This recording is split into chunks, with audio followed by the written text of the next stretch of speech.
SAFULER. She says, I like to pre-record because work. Let me know.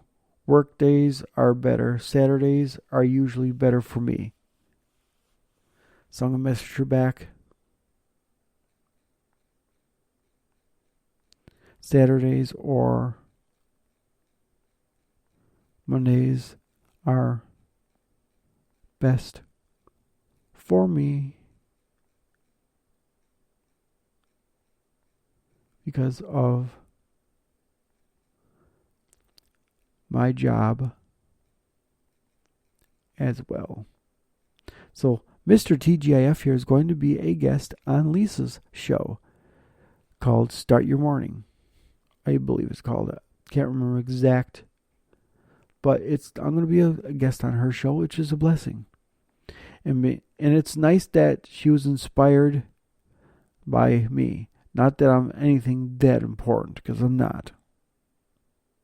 But I'm glad she was inspired by what I've been doing for the last 5 years with God. So it's a blessing. So that way she can be on mine, I can be on hers, and that'll be perfect. And we can do a pre-recording if she so chooses to.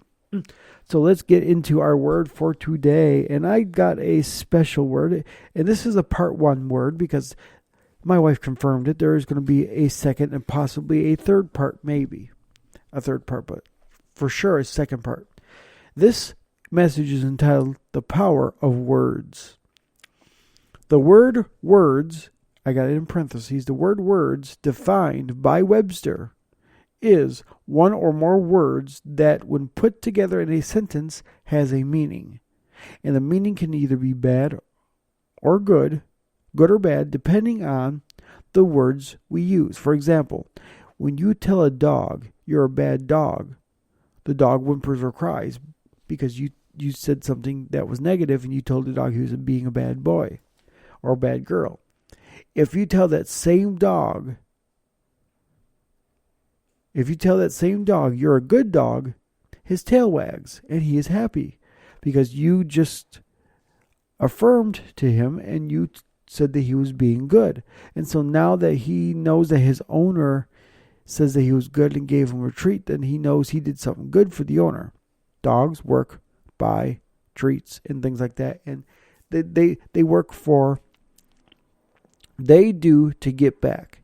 It's like Bill Gaither once said, if you could get to heaven by merit alone, by your good works alone, your dog will make it into heaven faster than you will. Think about that. Your dog will make it into heaven faster than you will because dogs work by merit alone. They work because they know that when they do something for their owner will give them a treat. See what I'm saying? So if you tell that same dog that he's a good boy or good girl, then that dog's tail will wag and he'll be so excited and get that treat and he'll know that he did something or she did something good. But if you tell that same dog that they're a bad boy or girl, then they start whimpering and then they know they did something bad because they, number one, don't get a treat. Number two, their owner don't look so happy with them. So they can tell these things, but the word words defined by Webster means one or more words that when put together into a sentence has a meaning. And the meaning can be good or bad depending on the words that we use. An example was if you tell a dog he's bad, then that dog will whimper and cry. If you tell the same dog that he's good, his tail will wag. Let's look at, tail wags. And so in this message, we'll talk about words and the powerful effect they have on our everyday lives. Let's look at a few scriptures. Number 1, Proverbs 18:21. I got my trusty, dusty Gaither Homecoming Bible. And those of you who are on YouTube as well that are tuning into this broadcast every once in a while, that click on it, not by accident, because I don't believe in happenstance accidents, but it is divine appointment that God actually brings you to that video. And if you are clicking on that by divine appointment, then please like and subscribe to my YouTube channel as well. and hit that notification bell. And let me say this again, because my wife absolutely finds it really finds it not so funny and kind of corny, but what I want you to do is when you're on YouTube and you find me on YouTube, hit that subscribe to my channel.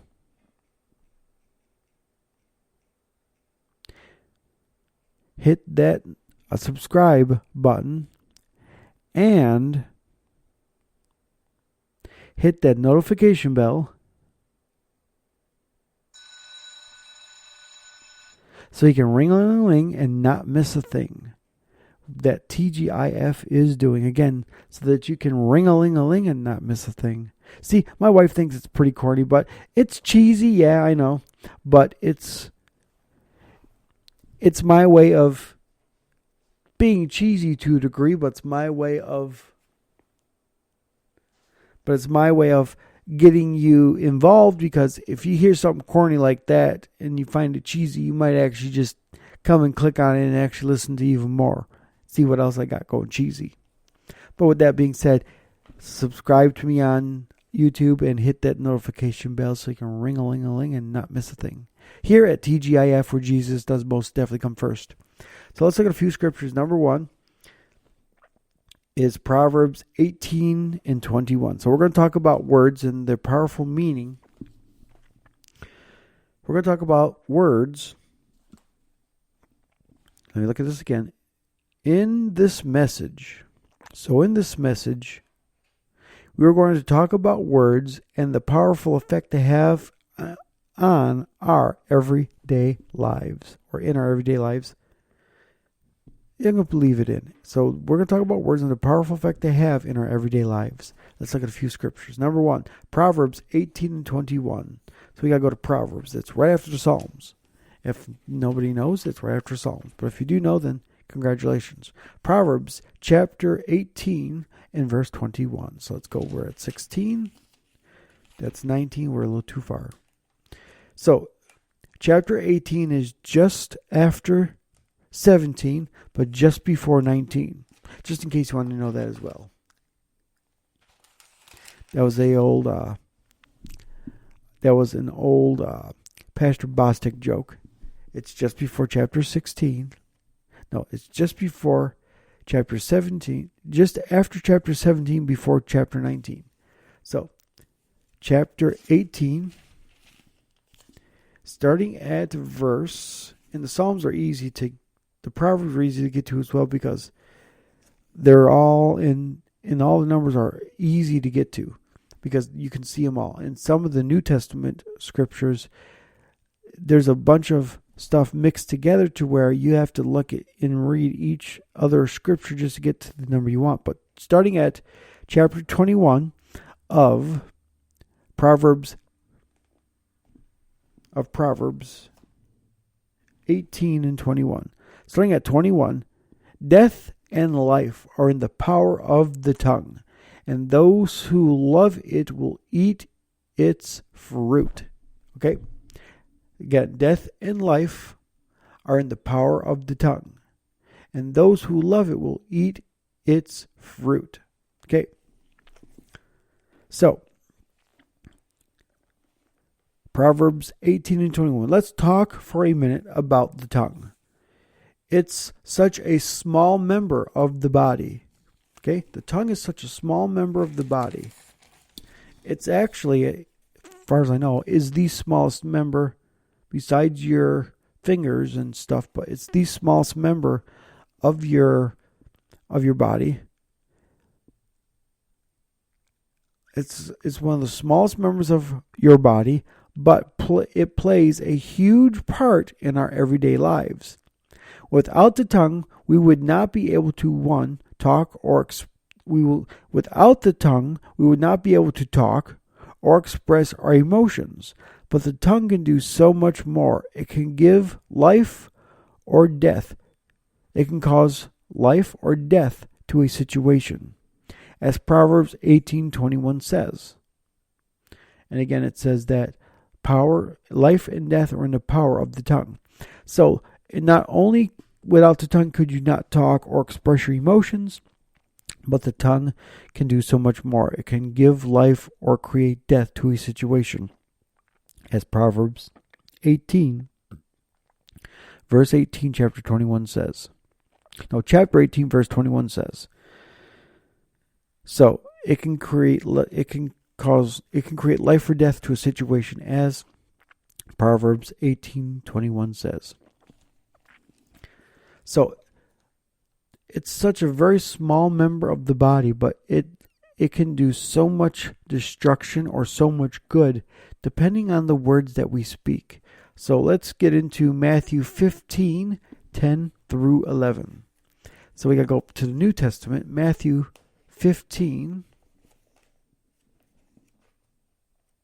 St. Matthew, for some of you who call it that. 15.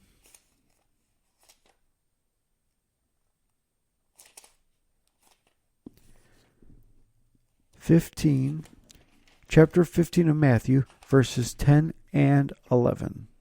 So Matthew 15, verses 10 and 11. Starting at verse 10. When he had called the multitude to himself, he said to them, "Hear and understand. Now, it's not what goes into the mouth that defiles a man, but what comes out of the mouth that defiles a man." So it's not what you put in there. It's not what you eat. It's not what you drink. Now, don't get me wrong. What you eat and drink can definitely cause you to become overweight, to gain weight, things like that.